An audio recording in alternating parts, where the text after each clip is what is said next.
It is so hard, and you guys have heard me talk about this, to play the first game after exams. And it doesn't matter where you are. I've coached at Ivy League schools, Northwestern University, Oregon State, high school. Whenever guys have that week of exams, the next game is horrid.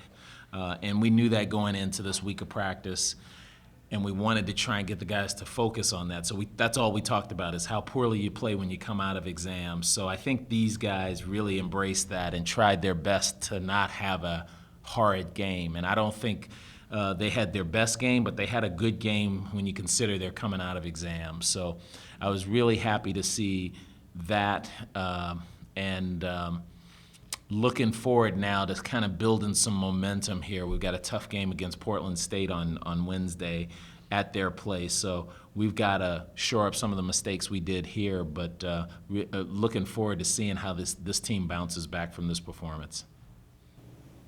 How tough are you guys to defend when you're hitting shots out on the perimeter? You know, Phil, I think that if we can shoot the ball that well, and we shot 45% from three, and that's with one of our good three-point shooters going 1 for 7. So you take him out of there, it's no telling how high that could have been. If you shoot that well, nobody can play you a zone, and then our low post guys can really go to work. So, you know, we're kind of looking for a shooting night like that from Roberto. It was good to see him have it. And when you marry him and Ahmad together, that's one heck of a shooting backcourt. It's going to be hard for folks to guard us in a zone playing that way.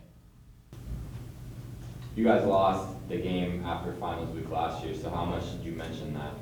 I mentioned it constantly, and I know there was a little bit different situation because there was sort of the Fred Thompson hangover there, but it's just that time that you can practice during exam time is so disjointed because you're not practicing at your regular time. You're trying to figure out when everybody can make it. Guys are leaving for study groups and have papers to do, and so you're not all there. It's really fluid and there's no routine. So it's just hard to play that way. So we talked about losing to Idaho State last year. We talked about having tough games against teams that we should beat, and the game ended up being 6 or 8 for the whole game, and you end up winning by 12, and you feel like you lost. So we hit ourselves right between the eyes with it, and just talked about it all week long, and wanted to prevent that from happening. Then I guess that's nice to have that start.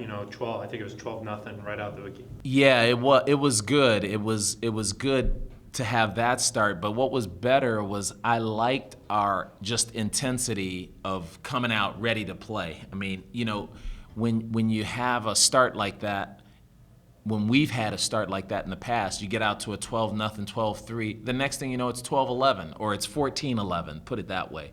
And that can be demoralizing. So we wanted to prevent that, and I thought our defense was terrific. I thought we pressured them, we came out ready to play, and our offense fed off of our defense.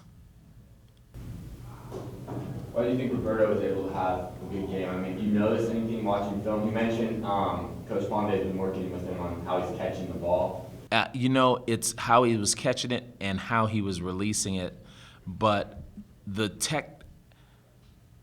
technical aspect of Roberto's shot isn't what I was worried about. The offense, Roberto's offense, wasn't what I worried about. I think he was better on offense because he spent this week working on his defense. He stopped worrying about it. He stopped worrying about his offense and tried to become a better defender. That's number one. Number two, I think that Roberto Nelson, I know that he is in the best position that he's ever been academically since he's been here. He's on track to getting possibly all A's and B's for the first time in a long time for him. I don't know what his grammar school record was.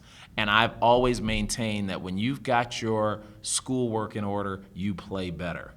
And this week he had a great week of practice, and he was focused on his defense. Wanted to ask you about Eric Moreland. It always seems like sometimes he's right there to finish and doesn't quite happen. How do you get a guy to be able to kind of finish some of those plays where he's right there? You know, I think what you're seeing in Eric is that he is so focused on rebounding the basketball that he's not as focused on finishing right around the basket. The way you fix that, the more opportunities he gets, the more he's going to be. I don't want to mess with him because he's a rebounding machine right now. He's extremely passionate about doing that well. So, you know, when he can get 14 points and 13 rebounds in 22 minutes, you know, that's pretty darn good. And he was 5 for 8 from the field, and those 3 were probably close-in situations that he should have made. So he could have been 8 for 8. But I want to be encouraging with this team, but especially Eric, because his maturity level is so different from past years. He doesn't need me to get on him a lot to play hard. I mean, he just comes out. I mean, did you see him guarding at point guard today? I mean, watching him, a 6'10" guy, turn a 6-foot guy back and forth in the backcourt, it just makes my knees weak.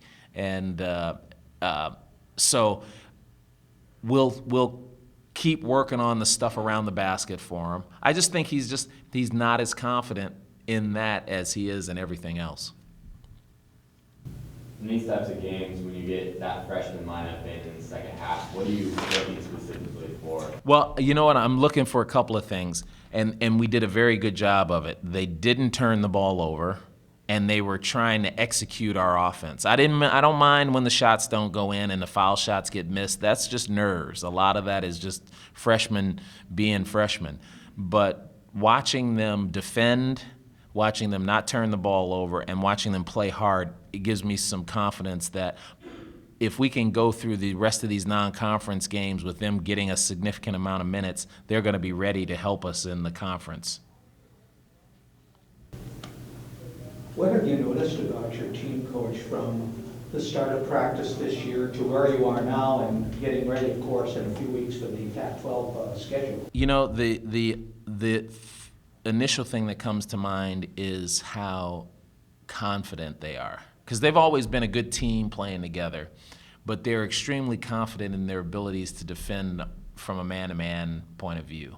You know, last year really was our first year playing all man-to-man, and there were some insecurities there, which rightly so. They hadn't done it much. But this year, I think with our European trip, last year's experience, and the preseason practice, they're really confident that they can stay in front of their men and guard their men effectively as a team.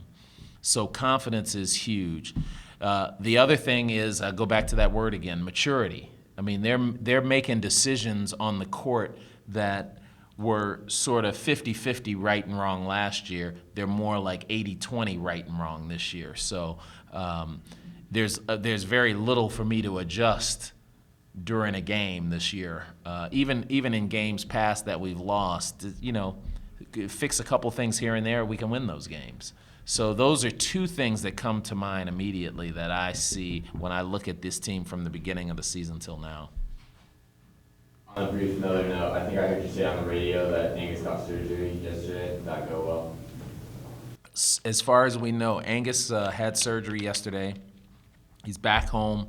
The doctor said everything went well. There's no extra damage. So he will start icing and healing right away, and icing and rehabbing right away.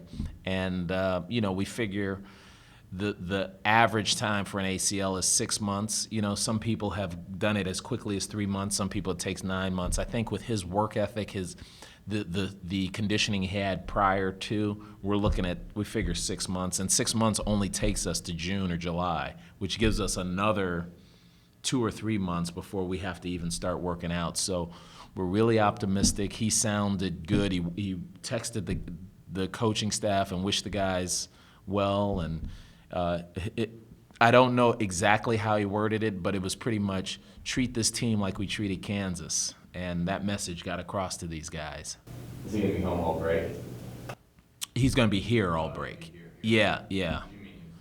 I meant he's home here, sorry. Yeah, he's home here in Corvallis. He'll be here for the duration. As a matter of fact, his parents come over every Christmas. They'll be here, so that'll be nice for him to have his folks here. So, you know, it's disappointing that we don't have him, and it's disappointing we don't have Daniel Gomez, but it's nice to see our guys stepping up in their absence.